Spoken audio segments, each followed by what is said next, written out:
अस्सलाम वालेकुम, आप देख रहे हैं सेठी से सवाल। मैं हूं सैयद आयशा नाज, मेरे साथ मौजूद है नजम सेठी साहब। अस्सलाम वालेकुम।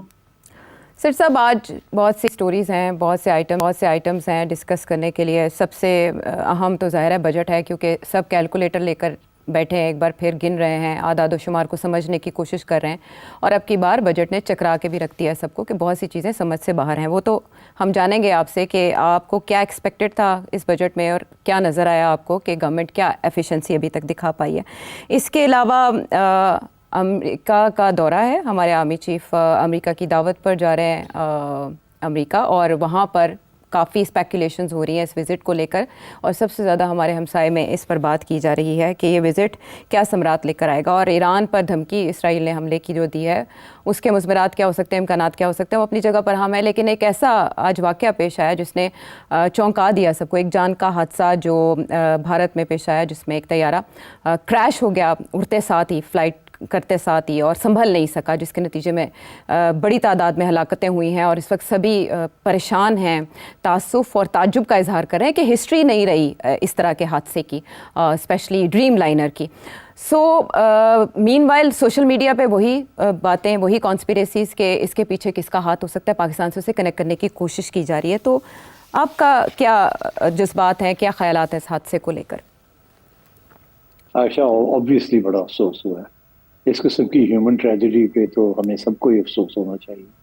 और मैं चाहता हूँ कि शहबाज शरीफ साहब को और पाकिस्तान हुकूमत को इसका इजहार करना चाहिए।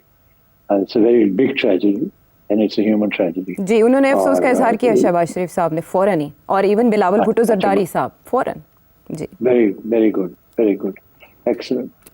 देखिए, ये इस किस्म के हादसे तो होते हैं एयरक्राफ्ट के, और ये जो पर्टिकुलर एयरक्राफ्ट है, दिस पर्टिकुलर मॉडल 787, इसके बारे में मैं अभी देख रहा था। एक एक्सपर्ट जो कि बोइंग के लिए काम करते हैं, वो कह रहे हैं कि इसके अंदर काफ़ी प्रॉब्लम्स हैं, specially regarding certain technical areas. और वो रिपोर्टें लिखते रहे हैं इसके ऊपर, मगर बोइंग ने उनको खास नहीं डाला।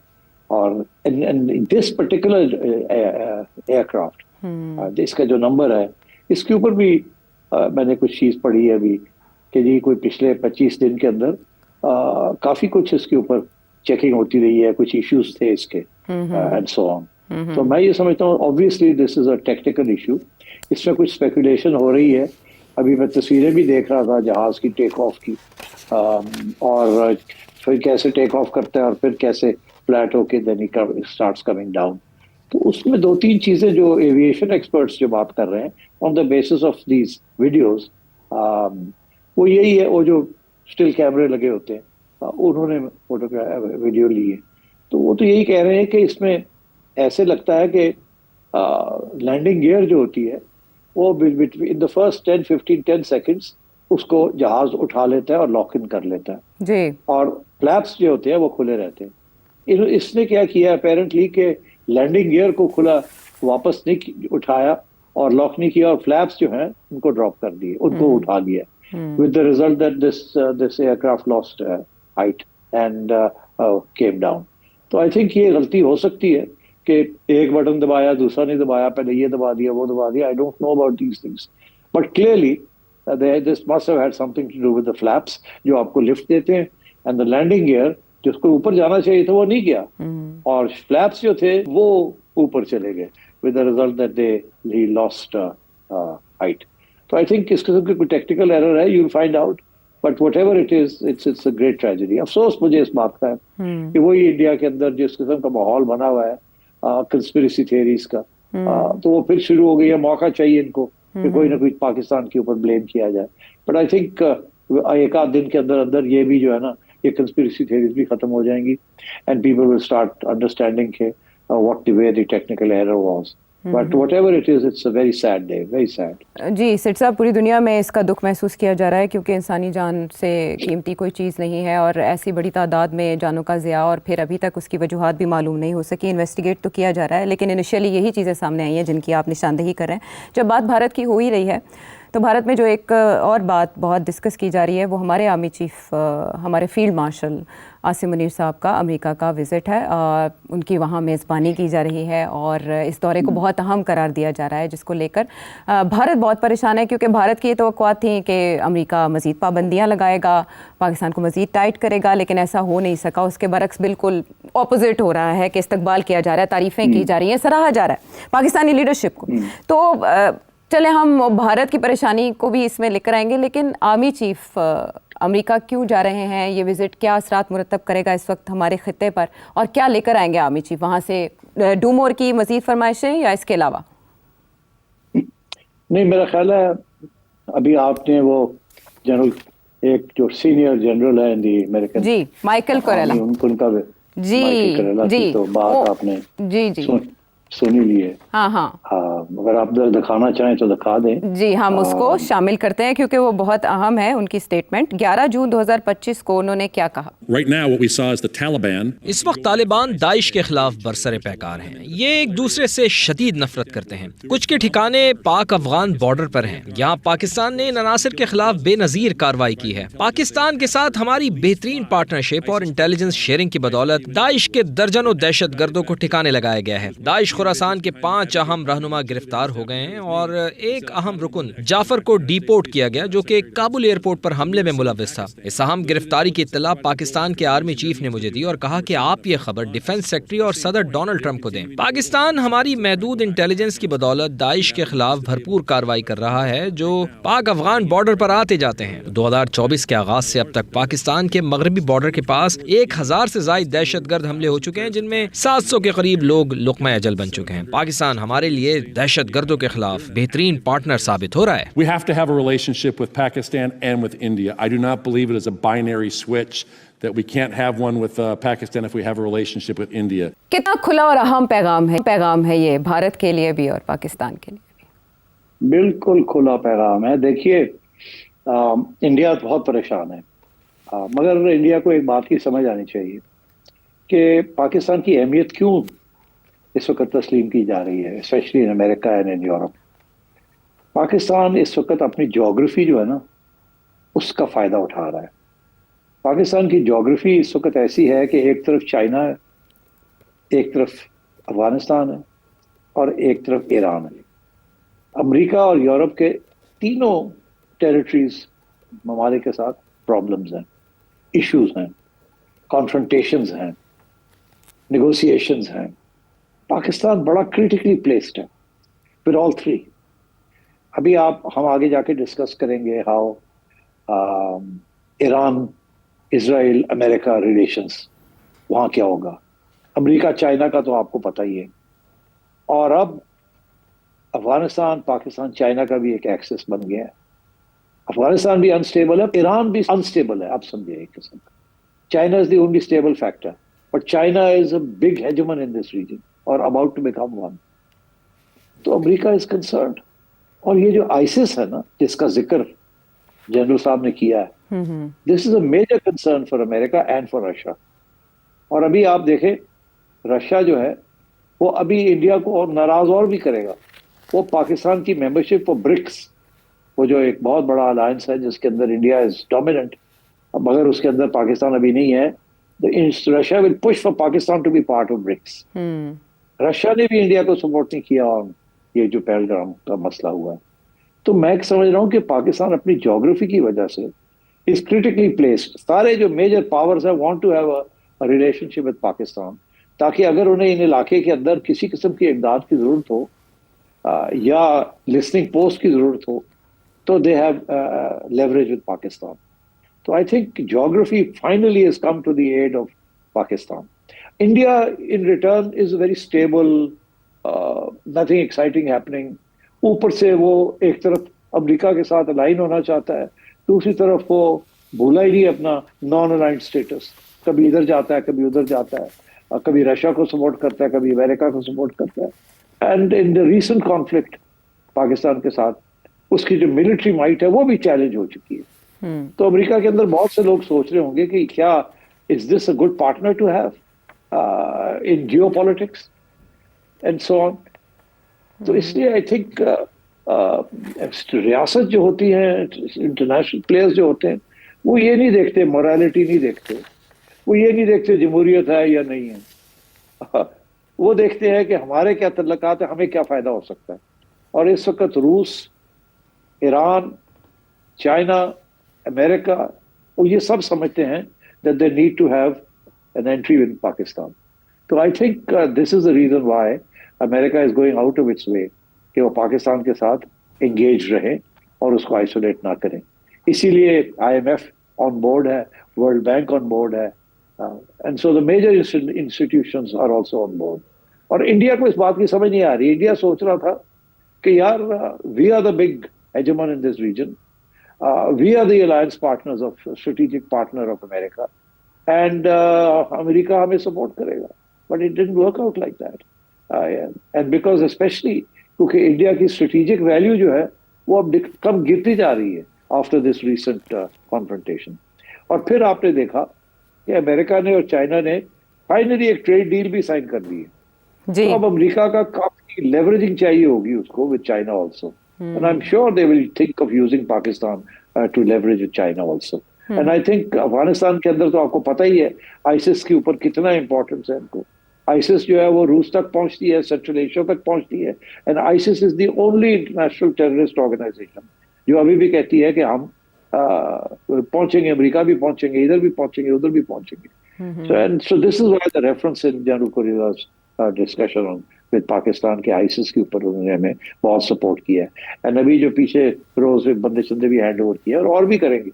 तो I think these are the reasons why Pakistan की अहमियत एक दफा फिर बन गई है, and that is one of the reasons why Imran Khan को घास नहीं डाल रही दिस न्यू अमेरिकन एडमिनिस्ट्रेशन, और they are going to deal with Asim Munir. आपको पता है कि डोनाल्ड ट्रंप ने क्या बात कही थी कि दे have a leader who strong. Yes, वो इशारा जनरल आसिफ की तरफ था कि इस वक्त they have a leader who strong, जो स्टेबल करेगा Pakistan, and Pakistan is now looking to be a stable country under this leadership. अब स्टेबिलिटी जो है उसकी अपनी एक वैल्यू होती है। हाँ, यहाँ लोग कहें जी स्टेबिलिटी से हम क्या करें, वो मर रहे हैं, ये हो रहा है, वो अपनी जगह पे, मगर इंटरनेशनल कम्युनिटी ये चीजें नहीं देखती। वो नहीं देखती कितनी गुर्बत है, कितनी जमहूरियत है, ये चीजें बातें ही होती हैं फॉर द रिकॉर्ड। एक्चुअली जब नेगोशिएशंस होती हैं, it's what we can take, give and take, and I think this Pakistani administration समझ गई है इस बात को। अच्छा, ऐसे मालूम होता है जैसे चेस बोर्ड पे सारी चालें पाकिस्तान ही चल रहा है, वो तारीफ़ें हों डोनाल्ड ट्रंप की तरफ से या उनकी इंतज़ामिया की तरफ से, पाकिस्तान के किरदार की तारीफ़ ग्रेट कहना और इस तरह से लीडरशिप की तारीफ़ करना, जैसे भारत को दानिस्ता तौर पर चिढ़ाया जा रहा है। जबकि दूसरी तरफ हम देख रहे हैं कि भारत अपनी स्ट्रेटेजिक वैल्यू को संभालने के लिए कोई भी ऑप्शन कामयाबी से इस्तेमाल नहीं कर पा रहा, डेलीगेशन भेजने के अलावा। ऐसा क्यों है? देखिए ना, वो जहां जाते हैं दो तीन बातें लोग पूछते हैं। एक तो ये कहते हैं जी एविडेंस क्या है। पहली बात तो एविडेंस तो इनके पास है कोई नहीं। दूसरी बात वो ये कहते हैं कि आपने एक टेररिज्म को एक ऐसा स्ट्रेटेजिक इशू बना दिया है जिसके साथ we can go into nuclear war, तो ये तो बिल्कुल उनको एक्सेप्टेबल नहीं। और तीसरी चीज ये है कि आपने एक ऐसा न्यू नॉर्मल बनाया है जो कि will eventually lead to higher escalation. तो दुनिया ये बिल्कुल इससे इत्तेफाक नहीं करती। अब जो मर्जी कहते रह जाए, द इंटरनेशनल कम्युनिटी उनका जो नया नॉर्मल है उसको एक्सेप्ट नहीं करती, एंड दे थिंक ये गड़बड़ होगी इसके साथ। और अभी रिसेंटली जिस तरीके से पाकिस्तान ने हैंडल किया है सारी चीज को, और पाकिस्तान तो उस वक्त से कह रहा है कि we want peace, we want peace, we want peace, हम तो डिफेंड कर रहे हैं अपने आप। तो आई थिंक पाकिस्तान का जो बयानिया है इज वेरी वेरी सॉलिड, और इंडिया का जो बयानिया है इज अ लूजिंग बयानिया, it's not working, and I think that's the reason why most people are not supporting the India's narrative. Okay, और मीनवाइल जो पाकिस्तानी डेलीगेशन जिसको लीड बिलावल भुट्टो जरदारी साहब कर रहे हैं, और अभी लंदन का विजिट भी उन्होंने किया, बहुत सी मुलाकातें भी की हैं, कितना अच्छा परफॉर्म कर रहा है वो वर्ल्ड व्यू में? देखिए, मैं सुन रहा था एक इंटरव्यू एक अमेरिकन स्कॉलर है डैनियल मार्की, खैर अमेरिका के बारे में उन्होंने जो बात कही बड़ी इंटरेस्टिंग थी, and I agree with him. वो ये उनसे पूछा गया ये सवाल कि इंडियन डेलीगेशन और पाकिस्तानी डेलीगेशन जो है ये कितनी इफेक्टिव है ये इंडिया अमेरिका में जब आई, तो उन्होंने दो बातें कही, एक दो बातें और भी मैंने सुनी है बड़ी इंटरेस्टिंग। एक बात तो उन्होंने ये कही कि देखिए कोई खास इंटरेस्ट नहीं है in America about this India Pakistan business apart from the nuclear issue. ये किसने किया किसने नहीं किया, टेररिज्म वगैरह, नो, हमें नहीं, वी आर नॉट इंटरेस्टेड, ये होता रहता है। और ये लोग जो आए हैं वो इशारा कर रहे थे, वो कह रहे थे कि जो टीवी कैमरास वगैरह इनको कवर कर रहे हैं उनके 90% तो वो लोग इंडियन अपने हैं, इंडिया वालों के अपने हैं। ये तो होम ऑडियंस के लिए सारी बातें हो रही है। यहाँ तो किसी ने इनको घास वास नहीं डाला, ना इंटरेस्ट है हमारा। हमें पता है क्या है सिचुएशन, हमें समझाने की कोई जरूरत नहीं है। And so therefore of no consequence. पाकिस्तान के बारे में उन्होंने ये कहा कि पाकिस्तान का इंटरेक्शन हैज बीन बेटर। क्यों? पाकिस्तान ज्यादा ट्रांसपेरेंट है, सवालों के जवाब देते हैं। इंडियंस जो है बहुत से सवाल के जवाब नहीं देते और गोल कर जाते हैं। And so this is not good. इसी तरीके के साथ जैसे शुरू में ही जैसे ये सब कुछ हुआ तो हमारी एयरफोर्स ने और हमारे DGISPR ने बड़ी डिटेल्ड ब्रीफिंग्स की इंटरनेशनल मीडिया की, जिसकी वजह से एक ट्रांसपेरेंसी एक इम्पैक्ट हो गया कि यार ये तो सारी बात बता रहे हैं, हमें चेक कर ले, हर सवाल का जवाब दे रहे हैं। और इंडिया की तरफ से ये था कि कोई सवाल का जवाब ही नहीं मिल रहा था आपको। तो I think on the whole हमारा जो पैगाम है that's been better received in think tanks and elsewhere. फिर ये भी कि बहुत से जो अमेरिका के अंदर जो इंटरेक्शंस हुए हैं, ये शशि थरूर वगैरह, इनकी जो प्राइड है, ये प्राइड में इन्होंने कहा जी आप हमारी एम्बेसी आए, यहाँ आए, हम आपसे बात करेंगे। हमारे लोग तो उठ के चले गए, थिंक टैंक चले गए, वहां चले गए, वहां चले गए। इन्होंने कहा जी हमारे पास आए, आप बुलाया, दावत दी। और आजकल मतलब वो एरोगेंसी है ना ये कि यू कम टू अस। अरे भाई you have gone there to talk to people and explain things to them, तो आप उनको कह रहे हैं आप इधर आए। ये इंडिया नहीं है कि आप सारी मीडिया को वहां बुला ले और सारे भागे भागे आएंगे। You have gone there to explain your point of view, so you go to their office, you go to their think tank and so on. तो मेरा ख्याल है कि इस किस्म के इश्यूज भी हैं। इंडियन एरोगेंस जो है, specially in a place like Washington, जो कि बहुत ही एरोगेंट है, वो तो समझते हैं वी रूल द वर्ल्ड। वहां जाके आप जो है ना इस किस्म की एरोगेंस, जैसे शशि थरूर ने ये बातें जिस तरीके से की है, और फिर डोनाल्ड ट्रंप को उसने ठीक ठाक की है, I think that was not the right approach, not in good taste either. हमारे बिलावल भुट्टो साहब, जो भी आप कहें उनके बारे में, is very charming, he smiles a lot, he talks informally, he's got command over the subject, and he comes across as a more open and frank individual, whereas Shashi Tharoor comes across as a very arrogant and supercilious sort of person. Bilawal काफ़ी confident भी दिखाई देते हैं, इसीलिए पाकिस्तान में predict किया जा रहा है कि उनको अगले वज़ीर आज़म के तौर पर तैयार किया जा रहा है, इसीलिए इस तौहीद की जिम्मेदारी उन्हें सौंपी गई हैं। जब बात हो रही है बिलावल भुट्टो ज़रदारी के आर्मी चीफ की, तो वज़ीर आज़म को भी याद कर लेते हैं। वज़ीर आज़म एक रोज़ा दौरे पर मुत्तहिदा अरब अमारात में मौजूद हैं और बताया जा रहा है कि उनके डेलीगेशन में हमारे नायब वज़ीर आज़म इसहाक डार साहब भी हैं, फील्ड मार्शल भी उनके हमरा हैं, जिन्होंने इसके बाद अमेरिका जाना है। मीनवाइल वाशिंगटन पोस्ट की ये रिपोर्ट कि इसराइल किसी भी वक्त ईरान पर हमला कर सकता है और जवाब में ईरान निशाना बना सकता है अमेरिका के अड्डों को। तो ये विजिट वज़ीर आज़म का UAE का और आर्मी चीफ का विजिट अमेरिका का कितना अहम है मुमकिन हमले के तनाजुर में? देखिए, ये खतरा तो अब नजर आ रहा है, क्योंकि कुछ जैसे कहते हैं ना, डॉट्स हमें नजर आने शुरू हो गए। तो अगर डॉट्स को आप लिंक करें तो लगता है ऐसे है कि इसराइल जो है अब तैयारी पे है, पूरी तैयारी पे है। और ऐसे भी लगता है कि शायद अमेरिका ने उनको ग्रीन लाइट अगर नहीं दी तो रेड लाइट बंद होके एम्बर लाइट पे आ गए। अब वो कैसे? इसीलिए I think it's important to discuss this issue. पहले इतना सीरियस मामला नहीं था, पहले ये 6th राउंड ऑफ टॉक्स हो रही थी, होने जा रही है between Iran and America in Oman, मगर अभी वो हुई नहीं। मगर उससे पहले कंप्लीट डेडलॉक है इन द 5 टॉक्स। अमेरिका कह रहा है कि आप बिल्कुल बंद करें अपनी इनरिचमेंट, और आपने 60% तक इनरिचमेंट कर ली है, और थोड़ी सी और होगी तो आप तो 8-9 बम भी बना लेंगे, and we have to stop you now. और ईरान ये कह रहा है कि नो क्वेश्चन ऑफ इट, हमारा पीसफुल न्यूक्लियर यूज का हक है, and you need to talk to us. And America कह रहा है आप बंद करें, नहीं तो हम ये करेंगे। तो और अभी रिसेंटली जो धमकियां दी हैं डोनाल्ड ट्रंप ने और इसराइल ने, जिसकी वजह से अब ईरान ने वापस धमकी दे दी है कि आप करना चाहें तो कर ले, अटैक करनी है तो कर ले।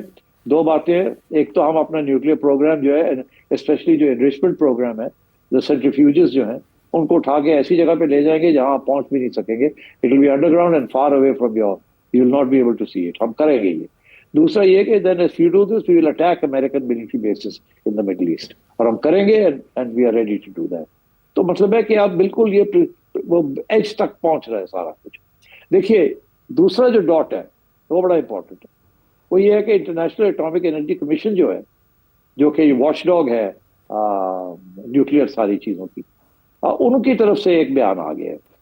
वो कहते हैं कि एक वोट लिया हमने, उनके 35 मेंबर्स हैं, वो कहते हैं हमने एक वोट लिया है जिसमें से 19 जो थे दे वोटेड कि आप डिक्लेयर करें कि ईरान ने वायलेट किया है वो जो 2015 में जो ट्रीटी हुई थी, डील हुई थी, उसके जो शिक थे उसको वायलेट किया है, जो कि डोनाल्ड ट्रंप ने वैसे भी उसको सस्पेंड कर दिया था।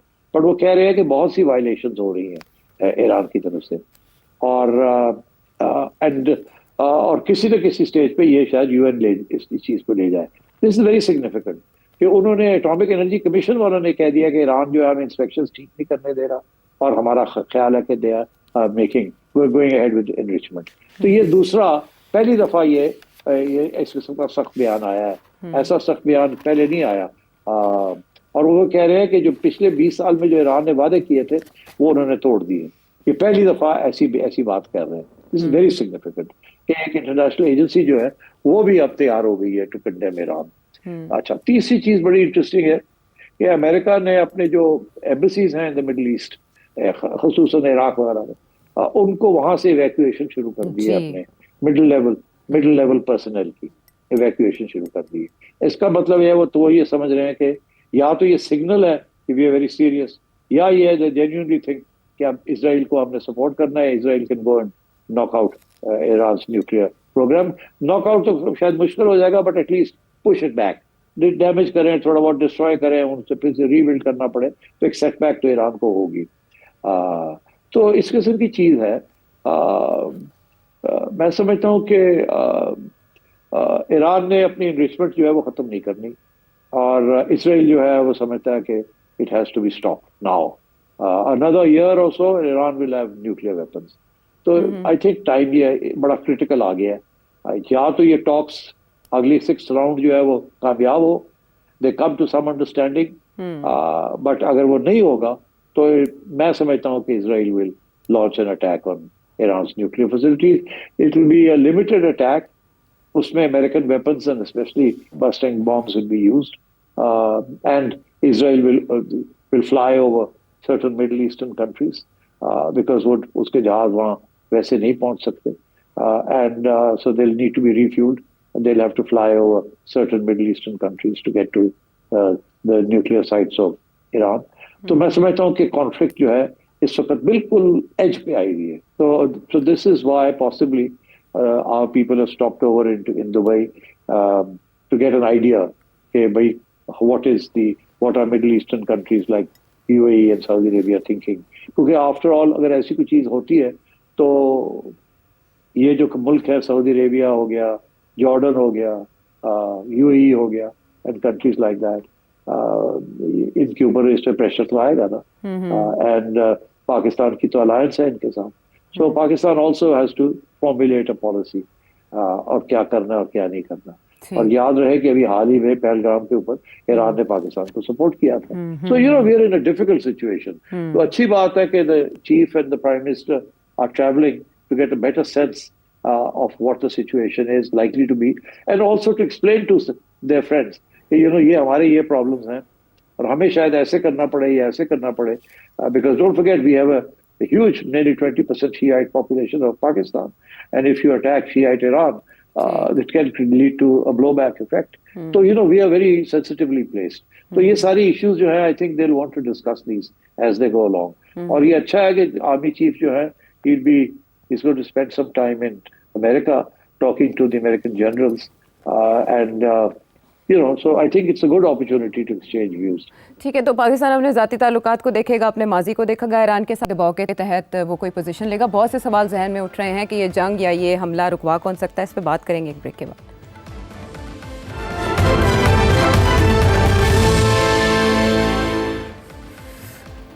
शो में साथ देने का शुक्रिया। सिर साहब, जिस चिंगारी की हम बात कर रहे हैं जो इसराइल सुलगाना चाहता है खत्ते में, अब उसमें आपने पाकिस्तान और अमेरिका के किरदार पे तो तबसरा कर दिया, लेकिन चाइना और रूस क्या करेंगे? राना सनाउल्लाह साहब का ये कहना है कि चाइना चाहे तो वो हमला रुकवा सकता है ईरान पर, कैसे? कोशिश तो चाइना करेगा, बट मैं समझता हूँ इसराइल डटा हुआ है। देखिए, इसराइल में जो एक परसेप्शन है कि अगर ईरान के पास न्यूक्लियर वेपन्स आ गए तो देन ईरान को रोकना मुश्किल हो जाएगा, और अब वो खुद कहते हैं कि ईरान 60% तक पहुंच गया है। और 8-9 बम बना सकता है। और अगर ईरान ने कोई डील कर भी ली तो उनका ये ख्याल है ईरान खुफिया तौर पर बनाता रहेगा, एनरिचमेंट करता रहेगा। सो मेरा तो ये ख्याल है कि China, Russia will not be able to play a role. I think Israel will attack Iran and limited होगा इन एंड आउट, और ताकि ये उनकी जो कुछ फैसिलिटीज हैं उनको थोड़ा सा डैमेज हो। फुल फ्लैश कुछ नहीं होगा, they will come in some sorties, throw some bombs on their facilities and एक जिसे कहते हैं ना ब्रेक दी आइस, एक पैटर्न एक बना लेंगे कि जी हमने कर दिया, फिर आगे भी आसान हो जाएगा इनके लिए। Every time they think there is an issue they can go and do it again, but इसके साथ बड़े इश्यूज बन जाएंगे बिकॉज ईरान रिटेलिएट तो करेगा, इसमें कोई शक ही नहीं। ठीक है, और फिर ज़ाहिर है उससे मज़ीद ये तनाज़ा बढ़ेगा। बहरहाल अभी तक के इम्कानात क्या हैं ये आपने जाना, और अब हम मूव करेंगे टूवर्ड्स द बजट। सिट साहब, जो औरंगज़ेब हमारे वज़ीर ख़ज़ाना हैं वो तो ये फरमा रहे हैं कि हम मईशत का DNA चेंज कर रहे हैं और स्टेबिलिटी आ रही है। हम इस पे दोनों ऐवानों से, नेशनल असेंबली और सेनेट से भी बात करेंगे, लेकिन जो अभी तक के रिकॉर्ड्स हैं उनमें ये पता चला है कि बहुत से एक्सपेंडिचर्स की तो मंजूरी ही नहीं ली गई नेशनल असेंबली से, जिस पर एतराज़ात भी उठाए गए हैं। मैं आपसे ये जानना चाहती हूँ कि आपने बजट सुना होगा, देखा होगा, कैसा होना चाहिए था बजट, आपको कैसे लगा, और इसमें आवाम के लिए क्या है? देखिए, आवाम के लिए तो कुछ नहीं है, तकलीफ है। बजट देखिए ना, ये बजट मैं अभी शबर साहब को सुन रहा था, वो कह रहे थे, जो एक्स FBI चैनल, वो कह रहे थे कि अगर आप IMF की वेबसाइट पे जाएं तो उन्होंने जो बजट ऑलरेडी पाकिस्तान के लिए बनाया हुआ है वो यही बजट था, इसी किस्म की चीज थी, और ये IMF का बजट है, इसमें से आप हिल नहीं सकते थे, क्योंकि इसके बाद आपको $7 बिलियन भी मिलने हैं और वो आपको सख्त जरूरत है। तो इट्स एन IMF बजट, इसमें कोई इशू नहीं, गुंजाइश नहीं थी हुकूमत के पास को खास रिफॉर्म ओरिएंटेड बजट जिसकी बातें हो रही हैं। लोग ये कह रहे हैं कि देखिए पॉलिटिकल स्टेबिलिटी थी, इंटरनेशनल ओपिनियन आपके साथ है, पैसे भी मिल रहे हैं, बहुत से इश्यूज जो थे डिफॉल्ट के खत्म हो गए हैं एंड सो ऑन। तो ये अच्छा वक्त था कि कोई रेडिकल किस्म की, इनकलाबी किस्म के इकदाम उठाए जाते। अच्छा। मगर ये मैं समझता हूँ ये खुशफहमी है, ऐसे नहीं होता। वो आप फंसे हुए IMF के साथ, और ये आप कोई खुशी के साथ नहीं फंसे हुए, आपकी डेट इतनी, आपने दुनिया के पैसे देने हैं कि अगर पैसे आपको मिलेंगे नहीं फ्रॉम IMF तो फिर वर्ल्ड बैंक से भी नहीं मिलेंगे, फिर सऊदीया से भी नहीं मिलेंगे, फिर एशियन डेवलपमेंट बैंक से भी नहीं मिलेंगे, फिर बड़ा मसले बन जाएंगे आपको। तो यू नो ये तो एक मजबूरी है, और ये मजबूरी इस गवर्नमेंट की है, और ये इसका जो बैकलॉग है ना ये पीछे से चला आ रहा है। So there was no choice. तो पहली बात तो ये है कि गुंजाइश नहीं है, मैं समझता हूँ, ज्यादा तनकीद करने की। अलबत्ता तनकीद जहाँ है वो ये है कि इन्होंने कुछ जो फिगर्स डेटा जो दिया है ना वो थोड़ी सी फजिंग की है। फजिंग से मुराद ये वहाँ गड़बड़ की है, दिखाने के लिए कि सूरत हाल इससे बेहतर होने जा रही। बेहतर अभी होने का कोई इम्कान नहीं है। फॉर एग्जाम्पल ये कह रहे हैं कि जी इस साल जो साल खत्म हो रहा है आपकी ग्रोथ जो है वो कोई 2.5-3% के करीब होगी। ये गलत बयानी है। आपके पहले 3 क्वार्टर्स के अंदर 1-1.5% रही है और अगले चौथे क्वार्टर के अंदर भी इतनी होगी, तो हम मर के 2% पे पहुंचेंगे। ये जो कह रहे हैं जी हमको 2.5% पे पहुंच गए हैं या नियरली 2.25 पे पहुंच गए, ये बिल्कुल नॉनसेंस है, ये घड़ी हुई बात है। यहाँ से फिर वो आगे जो प्रोजेक्शन कर रहे हैं कि जी हम 5% तक ग्रोथ पे जाएंगे, ये बिल्कुल कि जी ये बिल्कुल मुनासिब नहीं है। और वो 4.5-4.2% कह रहे हैं, ये भी बिल्कुल नहीं होना। ये सिर्फ बातें हैं ये, वो ये पहले इन्होंने बढ़ा दिया बेस, फिर वहां से ऊपर कर रहे हैं, ये होना नहीं है। अच्छा, सो और इसी तरीके के साथ जो टैक्स कलेक्शन के जो टारगेट्स हैं, इस साल भी पूरे टारगेट नहीं पूरे कर सकते, कभी नहीं किए आज तक। हमेशा ऑप्टिमिस्टिक किस्म के टारगेट्स होते हैं, तो आगे भी ये टारगेट इनसे पूरे नहीं होने। हालांकि ये बहुत से नए इकदाम कर रहे हैं, कानून बदल रहे हैं, धमकियां दे रहे हैं, सो ऑन और सो फोर्थ, वो भी इनसे पूरे नहीं होने, क्योंकि अभी वो जो टफ डिसीजंस है ना कि जिन लोगों को जिनसे टैक्स लेना है या जिनकी जो सब्सिडीज है वो कम करनी है या जिनको ज्यादा पैसे मिलते हैं वो कम करने हैं, उधर तो ये लोग गए कोई नहीं।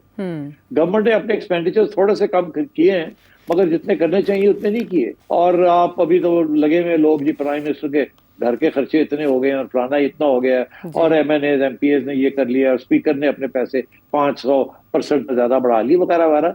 ये छोटी चीजें हैं, मगर ये आवाम को बड़ा नाराज करती है। इनकी जो बैकलैश है ना वो बहुत ज्यादा है। मैं हैरान हूँ कि जहाँ सियासी बातें थी, ये समझ आनी चाहिए थी प्राइम मिनिस्टर साहब को कि ये इजाजत ना देते इस किस्म की चीज की। इसकी क्या जरूरत थी? बिल्कुल कोई जरूरत नहीं थी। ये तो एम है जैसे कहते हैं रेड फ्लैग, और लाल झंडा दिखा रहे हैं आप बुल को, और इसीलिए वह सारा मीडिया पड़ गया आपको। बिकॉज जाहिर है वो मीडिया तो लो मिडिल क्लास मीडिया है या मिडिल क्लास मीडिया है, उनके लिए तो आपने किया कुछ नहीं है। मिडिल क्लासेस के लिए आपने ओ जी 1% गिरा दिया टैक्स रेट, ये कोई बात है? इतना मुश्किल हो गया है सर्वाइवल। 1.5-2 लाख रुपया महीना, उसके ऊपर भी आपने लंबे चौड़े टैक्सेस लगा दिए। ये कोई बात है? आजकल तो इतना मुश्किल है। फिर आप हर किस्म की चीज कर रहे हैं। सोलर पैनल्स, लोग अपनी बिजली के बिल्स कम करने के लिए जा रहे थे, उसके ऊपर आपने सेल्स टैक्स 18% का लगा दिया। फिर आपने ये कहा कि जी जो बिजली आप खरीदते थे सोलर सप्लाई से, वो पहले आप 27 रुपए पर यूनिट लेते थे, अब आपने 10 रुपए कर दिए। एक तरफ आप कहते हैं आपने ग्रीन प्रोजेक्ट्स करने हैं, दूसरी तरफ आप उन्हीं के ऊपर कुल्हाड़ी मार रहे हैं। तो आई एम अफ्रेड इस किस्म की बहुत सी छोटी छोटी चीजें हैं। जो सबसे खतरनाक चीज जो है इंटरेस्टिंग, वो ये है कि इन्होंने कहा जी हम कस्टम ड्यूटीज जो है ना रॉ मटेरियल्स के ऊपर वो गिरा देंगे। अच्छा, कस्टम ड्यूटी जो होती है ना, इस वक्त पाकिस्तान की जो मईशत है उसमें से बहुत से टैक्सेस आपको कस्टम ड्यूटी से आते हैं। जब वो कस्टम ड्यूटी रेट्स गिराएंगे तो वो जाहिर है वो रेवेन्यू कम हो जाएगी। अच्छा, तो उसको कैसे पूरा करेंगे वो अलग बात, मगर सवाल यह है कि फलसफा क्या है, किस फलसफे के तहत आपने इम्पोर्ट ड्यूटीज कम कर रहे हैं? तो वो कहते हैं कि इम्पोर्ट ड्यूटीज हम कम करेंगे तो जो हमारे एक्सपोर्टर्स हैं, क्योंकि कंपटीशन बढ़ जाएगी, क्योंकि अब तो इम्पोर्ट ड्यूटीज जो है वो कम हो जाएंगी, तो आपको एक्सपोर्ट्स जो है आपके बढ़ जाएंगे, रॉ मटेरियल सस्ता हो जाएगा, आपके एक्सपोर्ट बढ़ जाएंगे। आपने को डिवैल्यूएशन इतनी हो गई है ओवर 100%, और उसके साथ एक्सपोर्ट्स जो है उस रेट से नहीं बढ़े, तो इसके साथ कुछ होगा, इसके साथ तो आपको और बैलेंस ऑफ पेमेंट्स प्रॉब्लम्स बन जाएंगी। तो ये भी पता नहीं कहाँ से ये फलसफा ढूंढ ले आए हैं कि जी कस्टम ड्यूटीज कम कर दें और उसके साथ एक्सपोर्ट्स बढ़ जाएंगी। मुझे तो समझ नहीं आई ये कहाँ का ये लॉजिक है, एंड सो ऑन। तो मतलब there are lots of problems with this. Indirect taxes जो हैं उनको बढ़ा दिया है, और जो डायरेक्ट टैक्सेस हैं जो कि डायरेक्ट इनकम के ऊपर है वो कम है, इनडायरेक्ट टैक्सेस ज्यादा है। इनडायरेक्ट टैक्सेस जो होते हैं ना आयशा, वो सभी के ऊपर लग जाते हैं। मतलब तुम जाके को खरीदने जाओगी, तुम्हारे पे भी वही टैक्स है, जो मैं खरीदने जाऊंगा वो चीज मेरे पे भी वही टैक्स है। तो ये अमीर लोग तो अफोर्ड कर लेते हैं, जो मिडिल क्लास है या लोअर मिडिल क्लास है उनके ऊपर भी वही बोझ बनता है जो अमीरों के ऊपर पड़ता है इनडायरेक्ट टैक्सेस का। तो ये this is not a good philosophy. Direct taxes होने चाहिए, इनकम के ऊपर होने चाहिए। अच्छा, वहां फिर अब इन्होंने नए कानून बना दिए कि जी वो इनकम टैक्स इंस्पेक्टर्स को बहुत से पावर्स दे दिए। हमें पता है इस बात का कि पावर्स हमेशा मिसयूज होते हैं। मिसयूज के अगर पावर किसी को आप देंगे ना, पाकिस्तान में यही नैब के ऊपर यही क्रिटिसिज्म थी कि नैब को इतने पावर्स दे दिए उन्होंने, फिर जो हरकतें की उन्होंने सारी कारोबार ही बंद करा दी। अब आप टैक्स इंस्पेक्टर को भी ये इस किस्म की राइट्स देने लगे हैं कि वो गिरफ्तार भी करवा सकता है, अकाउंट्स लॉक भी कर सकता है, सारा कुछ कर सकता है। I think you need to be careful. ये जो कह रहे हैं जी वो कमिश्नर के पास जाएगा और कमेटी होगी वो चेक करेंगे, होता है ऐसे नहीं है। होता यही है कि एक दफा एक ITO जो है या कमिश्नर जो है वो कहता है कि जी इसकी हमने ये करना है, तो सारे कुगियां मार देते हैं, करो जी करो, because you give power to somebody, वो यूज करते हैं। तो आई एम अफ्रेड इसमें बहुत से इश्यूज हैं। I wish them good luck because बेचारे they are in trouble and they have to raise their taxes.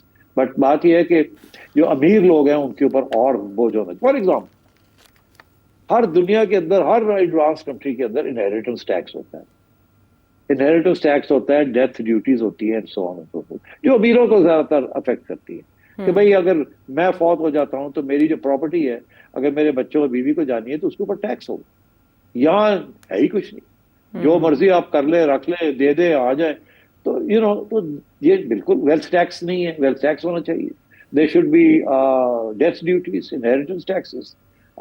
Agriculture के ऊपर कोई टैक्स, कम टैक्स है, वो भी प्रोविंशियल है। कोई रिफॉर्म नहीं है एग्रीकल्चर के अंदर, कोई प्रेशर नहीं है कि एफिशिएंसी बढ़े, प्रोडक्टिविटी बढ़े, नथिंग। इंडिया ने लैंड रिफॉर्म कर लिया, आपने लैंड रिफॉर्म भी नहीं की। लैंड रिफॉर्म के साथ एग्रीकल्चर ग्रो भी करता है, इनकम भी देता है, टैक्सेस भी होते हैं। यहाँ वही सेमी फ्यूडल सिस्टम चल रहा है, अभी तक ठेके चल रहे हैं।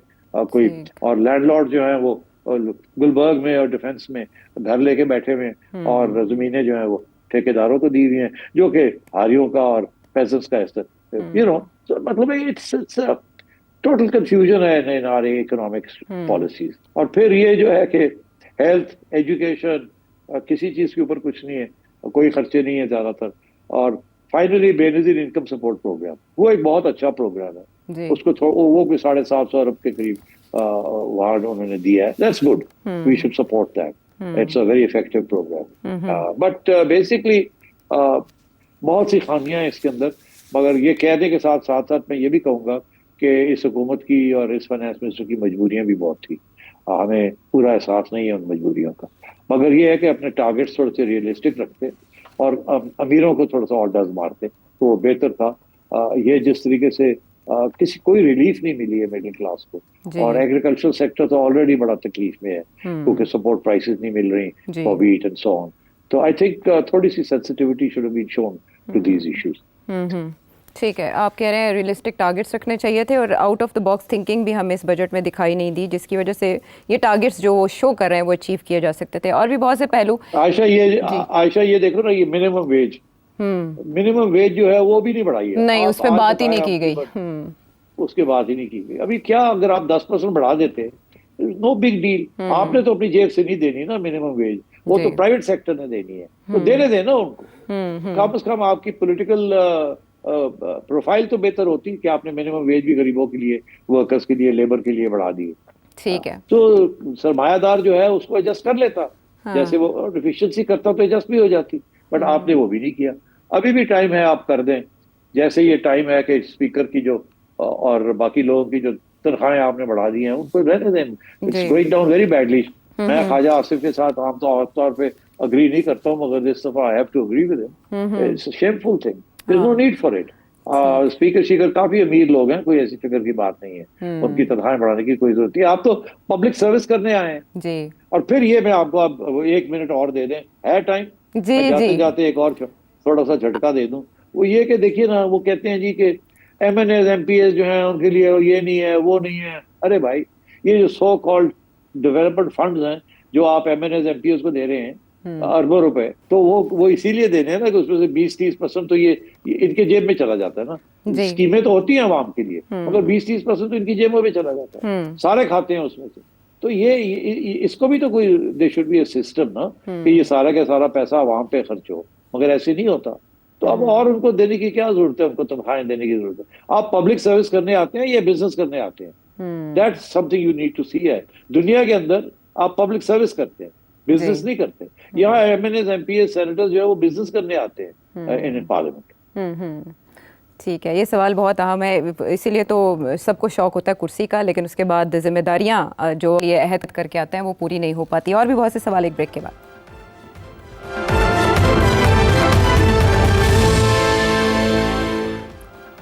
शो में साथ देने का शुक्रिया वज़रा और चेयरमैन सेनेट, डिप्टी चेयरमैन या स्पीकर और जो डिप्टी स्पीकर हैं उनकी तनख्वाहों के ऊपर बात करते हुए वज़ीर आज़म ने जब देखा तनकीद को तो उन्होंने नोटिस ले लिया, लेकिन तनकीद ये भी की जा रही है कि वज़ीर आज़म के इल्म में लाए बगैर ये इजाफा मुमकिन नहीं था, और फिर वज़ीर आज़म इस पर नोटिस ले रहे हैं अवामी गैज़ो गज़ब के बाद। जी सेठी साहब, ये एक तबसरा किया जा रहा है कि दुनिया डिजिटल इकॉनमी की तरफ जा रही है, लेकिन जिस नौइयत के इकदाम सजेस्ट किए गए हैं इस बजट में वो डिस्करेज करेंगे डिजिटल इकॉनमी को। दूसरी तरफ कैशलेस इकोनॉमी के लिए जो इसमें इक़दाम तजवीज़ किए गए हैं वो अनडॉक्यूमेंटेड इकोनॉमी को डॉक्यूमेंट करने में कितने मददगार साबित हो सकते हैं?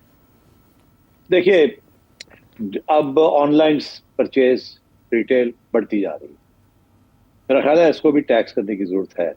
वाई शुड, आपकी दुकान है तो आप कहते हैं कि दुकान के ऊपर जो माल बिकता है उसके ऊपर सेल्स टैक्स होगा, मगर जो ऑनलाइन बिकता है उसके ऊपर सेल्स टैक्स नहीं होगा। ये क्या बात है? होना चाहिए, इवन प्लेइंग फील्ड होनी चाहिए। वैसे भी अगर दुकान वाले जो हैं उनके खर्चे बहुत ज्यादा हैं, किराए वगैरह, ऑनलाइन में जो बैठे हुए उनके तो खर्चे बहुत कम है। सो इसलिए मैं समझता हूँ yes, there should be sales tax on online transactions. इसके साथ ये नहीं होगा कि कम हो जाएंगी या वो उनको धक्का लगेगा। डेवलप, अब डिजिटल इकोनॉमी डेवलप हो रही है and it will continue to develop. All over the world online के ऊपर टैक्सेस हैं। इनफैक्ट होता ही है, अगर आप ऑनलाइन जाएं तो वो जो कीमत आपको बता रहे होते हैं ना उसके अंदर already sales tax is included in that. So इसलिए you don't see it but it's already included in that. तो इसी तरीके के साथ ये लोग भी यही करेंगे। अगर आप एक जूती खरीदते हैं ऑनलाइन तो वो 8,000 रुपए की है, तो अब वही जूती जो है वो 8,500 की होगी।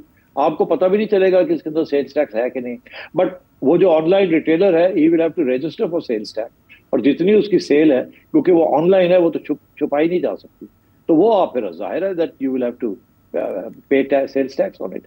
इसी तरीके के साथ ये कुरियर कंपनीज हैं, ये कुरियर कंपनीज जो COD जाता है, कैश ऑन डिलीवरी, ये भी जो है, ये भी करते क्या है कि ये आपके वापस आके आपको कैश नहीं देते, कलेक्ट करके ये आपके बैंक अकाउंट में डालते हैं।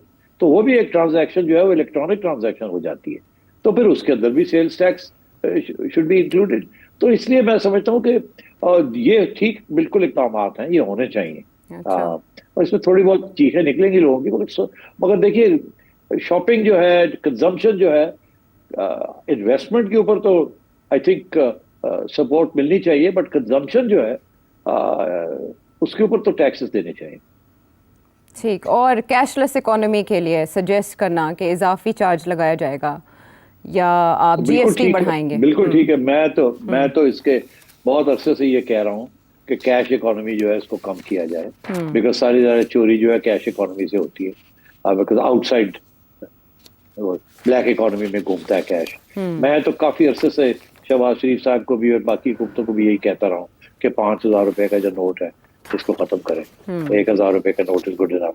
अभी तो लोग बोरियों में अपने पास रखते हैं, कैश लेके आते हैं, ताकि ट्रांजैक्शंस जो हैं, ये सारे रिटेलर्स जो है ये कैश ही में काम करते हैं। तो कैश में जो काम होता है वो तो उसके ऊपर टैक्स ही कोई नहीं होता, ना ही वो इनकम में जाता। दो बुक्स लोग रखते हैं। तो I think it's time to bring this to a close. तो ये गैप को बंद करना चाहिए। I agree with that. और बिफोर कंक्लूजन, मिनी बजट का कितना इम्कान समझ रहे हैं आप? आता देख रहे हैं मिनी बजट? बिल्कुल होगा, देखिए बिल्कुल होगा, बिकॉज इस वक्त तो डिफेंस एक्सपेंडिचर जो है वो 20% बढ़ा है, और आगे भी बढ़ेगा मेरा ख्याल है। अभी आपने सुन ही लिया कि we are going to buy more expensive aircraft from China, the J-35s, उसके भी ऑर्डर्स हमने प्लेस कर दिए। एंड अब इंडिया की थ्रेट इज वेरी रियल, तो I think modernisation and upgrading of defence equipment के भी अब खर्चे करने पड़ेंगे। ये भी एक सेक्रीफाइस करनी पड़ेगी आपको, बिकॉज आफ्टर ऑल अब India is in a very aggressive mood. तो इस सूरत हाल में आपको डिफेंस प्रिपरेडनेस तो करनी पड़ेगी। ठीक है, ये इस बजट का सबसे अहम फीचर था। आने वाले दिनों में बात होती रहेगी कि बजट के नतीजे में एनर्जी या रेवेन्यू रिफॉर्म्स किस हद तक मुमकिन हो सकी, तो शो में हम उस पर बात करते रहेंगे। अगले प्रोग्राम तक के लिए इजाज़त दें।